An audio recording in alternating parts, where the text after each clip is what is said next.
受高温的影响，加拿大对5月份开始就直透的火烧山，若烧掉的面积大约已经过2个台湾遐尔大。火烧山的乌烟即马飞到欧洲，飞到美国的芝加哥这个所在，而且火烧山所产生的二氧化碳排放量已经要到1亿6000吨啊，已经创下历史新高。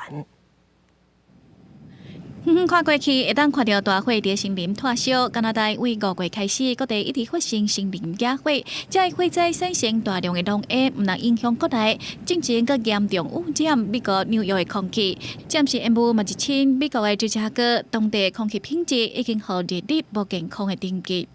I bought this mask because it felt dangerous to breathe the air. It's burning on the eyes and burning in the nose, and I don't think this mask is even strong enough. 除了美国浓烟嘛拖起法国等欧洲国家的空中，数百件野火产生的二氧化碳量，到26为止是2003年有卫星监测记录以来的新高纪录，超过2014年的1亿4000万吨。Fires in Canada for this year so far, so from the beginning of the year till the 26th of June or so, that they've emitted an estimated 160 megatons of carbon into the atmosphere,